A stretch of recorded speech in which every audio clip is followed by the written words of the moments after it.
Tonight on West Dakota Fox News at 9, a police standoff in downtown Bismarck. Plus, families are without a home tonight after a fire tears through Dickinson. But first, a major retailer tightening up on who can buy guns.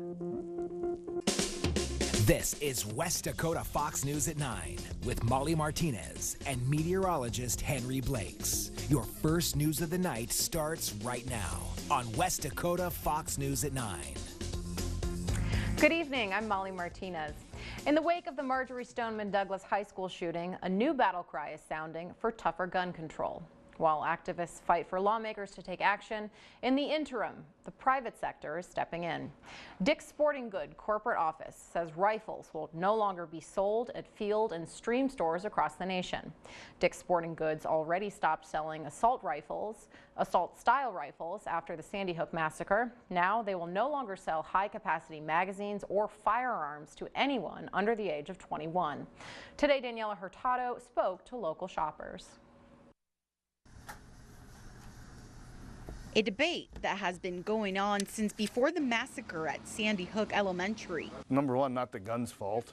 What we need to do is we need to get involved more with the mental state of the person that's buying the firearm. But some in the community say this was a good move on Dick's Sporting Goods. I don't think that having access to assault rifles is necessary for the everyday person. Will Dick's inspire other stores to do the same? But I can't imagine privately owned stores like some of the other guys around town. I can't imagine that they would do what the corporate side's doing. He says he calls this type of weapon a modern sporting rifle because AR stands for Armalite Rifle, which is the name of the company that created them. For West Dakota Fox News at 9, I'm Daniela Hurtado. Also on the north side of Bismarck, some Walmart employees are in for big bonuses. Today, reporter Bo Evans talked to some workers who have been with the company for over 20 years who can now cash in a $1,000 check. Walmart employee Natalie Dixon has never had Uncle Sam come through for her like this. We have never ever had a tax break like this, not in 27 years. 68. She and other employees who've worked at Walmart for more than 20 years received a bonus check for $1,000. Any amount, $200, $1,000, I am happy to get money to help my family anytime. Her coworker Renee Miller says she's using the money to go on a vacation with her daughter she otherwise couldn't afford. Well, they live out of state, so I cherish every moment I get to go and spend with them. Store manager Chadley Lawrence didn't receive the bonus, but says breaking the news to his employees was almost just as good. Some of the associates were impacted with that $1,000, and you could see them smile, you could see some relief in that they were excited and thinking about what they were going to do. The tax cuts are not universally popular, though. Many claim the bonuses are just one-time payments and workers won't see them again. And a report from the Joint Taxation Committee indicates that by 2027, taxes for citizens may actually increase because the current tax cuts will expire that year. However, these employees say if this bonus is a one-time deal, they'll still be grateful. For West Dakota Fox News at 9, I'm Bo Evans. Over now to a big bonus for West Dakota Fox meteorologist Henry Blakes. What? Thank you. Thanks, Henry. A man is in custody tonight after barricading himself inside an apartment on South Washington Street. Traffic on South Washington was impacted while police worked to coax him out. Megan Hoffman was there as the situation played out. Police say they responded to the apartment complex you see behind me on the 400 block of South Washington around 2:15 this afternoon for a domestic incident. Bismarck Police Sergeant Mark Bushina says at that point the man barricaded himself in the building. South Washington was blocked off between West Bowen Avenue and Indiana Avenue until about 3:20 p.m. As you can see in the video, police had their guns drawn because they originally didn't know if the person was armed. Bushina says the man may have been armed with a knife, was suicidal, and alcohol may have been involved. Police say a crisis negotiator was not called to the scene at any point. The man was taken to the hospital for a psych evaluation and his name will be released once he's formally arrested. For West Dakota Fox News at 9, I'm Megan Hoffman. 3 families are without a home tonight after a fire tears through a Dickinson apartment building. The Dickinson Fire Chief Robert Sivak says they got the call a little after 6:30 this morning. Neighbor Lisa Schmidt captured it on video. This is at 1337 Sim Street. The fire caused extensive damage to the building. A spokesperson for the Red Cross says they have helped 3 families with emergency lodging, food, and clothing. The fire is still under investigation. Out of Washington, Congress just passed a bill ensuring that the Amber Alert system reaches more people. The bill, called the Ashland Mike Amber Alert in Indian Country Act, will expand the Amber Alert child abduction warning system on Native American reservations. North Dakota Senator Heidi Heitkamp and Arizona Senator John McCain introduced the legislation, which would require the Justice Department to perform a needs assessment of Amber Alert capabilities and provide grants to assemble Amber Alert systems. It's critical because those first couple hours are absolutely essential to making sure that we recover anyone who's been abducted and make sure that we protect our children. And so, you know, whether you're protected in our society shouldn't depend on whether you live on or off Indian country. The amended legislation now moves back to the Senate for final passage. Back in Bismarck, Governor Doug Burgum has long touted his Main Street initiative, and part of driving in traffic is having a place to park. Reporter Maddie Jelseth has the story. Time spent shopping is an important part of the purchasing process. That's one of the reasons online sales is increasing. That being said, adequate parking is very important to local businesses. The city of Bismarck says they've improved parking issues, but Governor Doug Burgum says parking ramps in general are economic dead zones that can be used more effectively. And in most of our cities, large or small, those empty lots used to have activity on them that was built there, and that economic could have been retail, could have been residential, could have been a mix of those uses. The city of Bismarck disagrees. They believe the workforce uses the ramps to park, which frees up street parking spaces, letting people shop locally. The city says parking ramps bring people downtown, generating more sales tax income. Parked in downtown Bismarck, for West Dakota Fox News at 9, I'm Maddie Jelseth. High schoolers from Bismarck and Mandan who take sports and entertainment marketing classes got to learn from the pros today. The event, hosted by the Missouri River Area Career and Technical Center, allowed students to hear about the future marketing careers from Bismarck Larks, Bobcats, and Medora.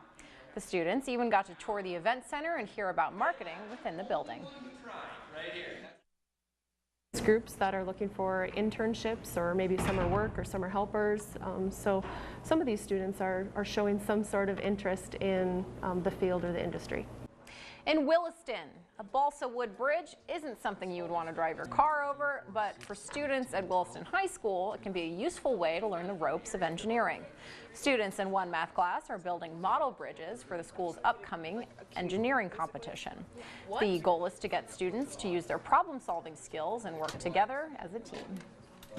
To bridge a gap 18 inches across, and their bridges can be between 4 and 6 inches wide. So the goal is to see who can hold the most weight when the engineers come in. Absolutely. Engineers from Strata Incorporated, which provided the tools, will be judging the bridge competition tomorrow morning in class. Speaking of engineering, students from area schools, including Beulah and Linton, are getting a look inside the Deucin Bobcat Acceleration Center in South Bismarck this week. And they're putting their minds to work with engineers at the facility. Design challenge like we gave them today, and you really get to see the creativity, all the different ways that kids think, and it's really kind of, for me, I can go back to my job and say, you know, there's a different way for me to think as well. Tomorrow, students from the Bismarck area schools will be taking part in the activities. Still ahead, the nation debate heats up over how to treat mental health issues, and another problem is looming. There's a shortage of psychiatrists. We'll explain. And we're still talking about nice weather across the Williston area, but that could change this weekend. More details coming up after the break. Community members and law enforcement providing a show of force and support as students and staff return to Marjory Stoneman Douglas High School today. Fox's Jessica Hawley has more on how the community is stepping up. Students of Marjory Stoneman Douglas High greeted by a sea of support. People from all over South Florida taking time to let them know they care. I just feel very strongly that we are to support and to encourage and to help any way that we can. It's here to support.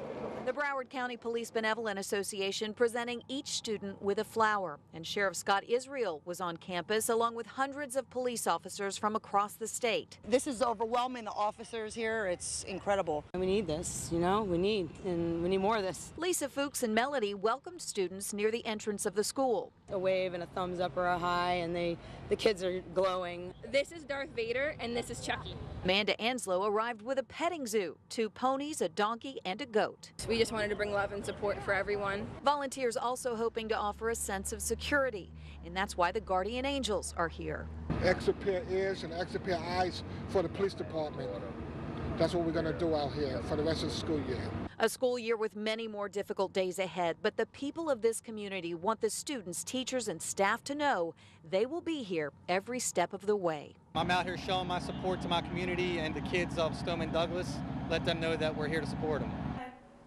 Police in Oklahoma say an 18-year-old is in custody tonight after he threatened to shoot up his high school. Authorities say they found an AR-15 rifle, a handgun, and 6 loaded magazines at the student's home. 7 people have been arrested since Friday for making threats to schools in northeast Oklahoma. An investigation is underway into an officer-involved shooting outside Fresno State. Police say they responded to a call of shots fired. When they arrived, they found a victim and began firing on 2 possible suspects running away. Police say one of those people is in custody, but is unclear if they are involved. Former Trump chairman Paul Manafort pleading not guilty today as he faces new charges that he acted as an unregistered foreign agent. He also faces charges of international money laundering. This was his first court appearance since his co-defendant and longtime business associate Rick Gates pleaded guilty and began cooperating with prosecutors. The White House confirming today that Hope Hicks is out. She served as the White House Communications Director. Hicks testified about her work for the Trump administration on Capitol Hill Tuesday in front of the White House Intelligence Committee. President Trump citing her reason for leaving as, quote, wanting to pursue other opportunities. In business news, the music streaming service Spotify just filed a public offering.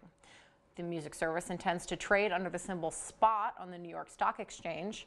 The company generated close to $5 billion in revenue in 2017, up from $3.6 billion in 2016. In health news, truckers who are routinely exposed to diesel fumes may face a greater risk of developing Lou Gehrig's disease. Researchers studied more than 1,600 people diagnosed with ALS between 1982 and 2013. They calculated an estimated exhaust exposure and found those with frequent exposure increased the risk of developing the disease by about 20%. Doctors at Northwestern University say the term healthy and obese is a myth. Researchers studied nearly 200,000 Americans. They found overweight people had a higher risk of developing cardiovascular disease and lived shorter lives. Authors say this is the first study to provide a lifetime perspective on the risks of developing and dying from cardiovascular disease from normal weight, overweight, and obese individuals. An annual report shows more people are seeking mental health treatment, but there aren't enough psychiatrists to meet the demand. That's according to Merritt Hawkins, which is a healthcare placement company. They found psychiatrists are the second most highly recruited doctor after family physician. A new report from the National Center for Health Statistics found that about 1 in 14 women continue to smoke while pregnant. The highest rates of pregnant women smoking were seen in West Virginia, followed by Kentucky, Montana, Vermont, and Missouri. Study authors say their work indicates that women of a certain age, ethnic, and education group are more likely to smoke while pregnant.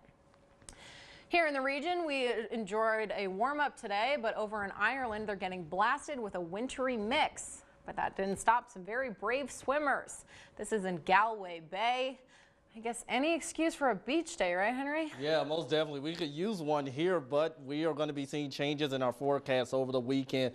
Welcome back. Well, once every 4 years, leap year babies get to celebrate their birthday on February 29th. But what about the other 3 years? Andrew Horn found a kindergarten class at Miller Elementary with not 1, but 4 leap year birthdays. Oh, I love it. So special. All 4 of them share a birthday, the rarest birthday of them all. Something very unique for me that I find out 3 more kids born in the same day and we are in the same school. It's kind of fun. Bo Link, Dylan French, Ben Lemieux, and Monica Moody were all born on a leap year. The 3 kids turned 6, or 1.5, depending on how you look at it. Dylan and Bo are excited to celebrate. That I have kitten cupcakes too. I really like because whenever I turn a little bit late and when I turn 2, I'll just be a little bit more happy. Monica never thought she'd share a birthday with this many kids. Even in my country, we never seen so many together that would celebrate in the 29th. But it's never been just her day anyway. A daredevil took the skies today in Oxon Hill, Maryland. Nick Walenda crossed a wire at 230 feet in the air. The width is about the size of a nickel. The stunt was part of the promotion for the Big Apple Circus.